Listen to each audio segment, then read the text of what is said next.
My daughter's boyfriend made a costume. I saw how the costume was over his face and wondered how he'd breathe. Then it occurred to me, what's the part of the costume that superheroes cut out? The mouth, so that they can breathe. So what would the opposite of a superhero be?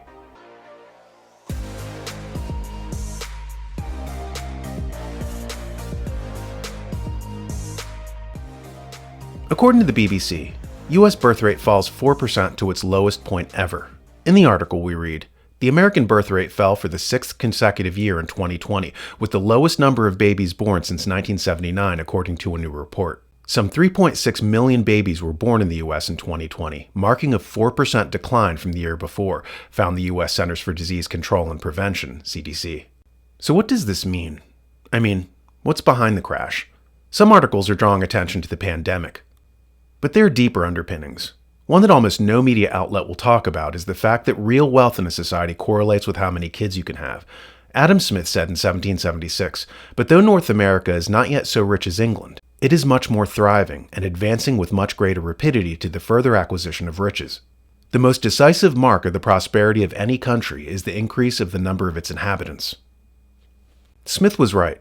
America was getting richer, and its wealth was showing in the fact that America was outstripping everybody for population growth. Around the 1790s, economist Thomas Malthus noticed this.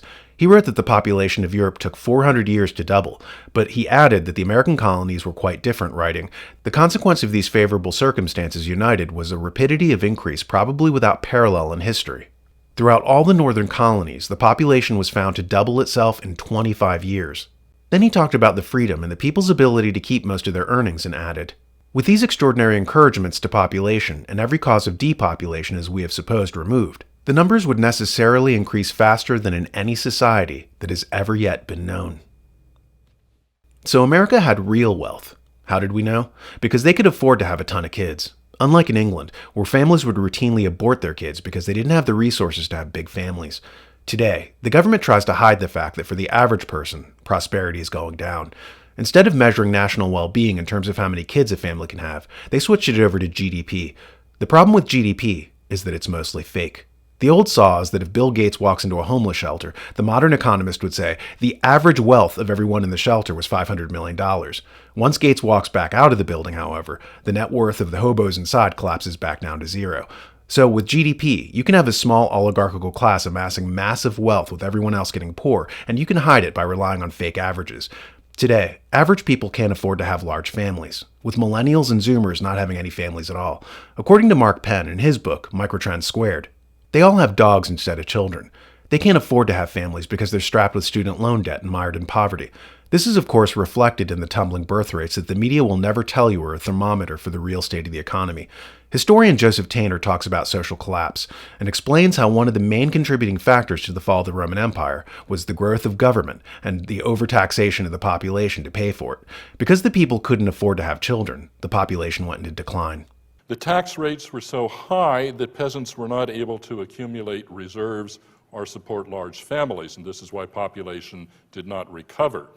And one reads horrifying accounts of peasants actually selling their own children into slavery because they couldn't feed them, or going to the cities to look for food because they didn't have any left for themselves on their farms. With these sorts of problems, marginal lands went out of production. They simply couldn't yield enough for taxes and a surplus. Even though the government didn't allow this, the government continually tried to force farmers to cultivate all of the land. And then, of course, there were continued fiscal problems, as you would expect. Tainter adds one final note in summation. So, what was the cost to the Romans of being sustainable? Because this is what they were trying to do. They were trying to sustain their empire as a political institution, and also they were trying to sustain Greco-Roman civilization, which they saw as being threatened. The reforms were very costly because of the increase in complexity. The empire taxed citizens very heavily, conscripted labor, and regulated occupations. Peasants couldn't pay taxes, so often they would abandon their land and go to work for a wealthy landowner who would then protect them. Lands were abandoned and population declined, and the wealthy often got themselves out of paying taxes. Yes, the wealthy got themselves out of paying taxes, which is why their wealth grew while everyone else's net worth collapsed. Kind of like how the fortunes of a handful of oligarchs have exploded, especially after the pandemic. One meme going around says, the wealth of Jeff Bezos in 2009, $6.8 billion. In 2021, $200.9 billion. The wealth of Mark Zuckerberg in 2009, $2 billion. In 2021, $135.2 billion. Minimum wage in 2009, $7.25. In 2021, $7.25.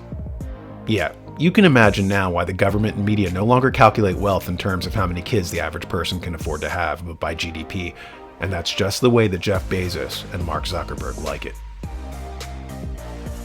Before you is a moral puzzle. If you push this button, something advantageous will happen for you. But be warned, if you do, a pompous elitist who you do not know and who you will never meet will be heckled mercilessly. The choice is yours. Choose wisely.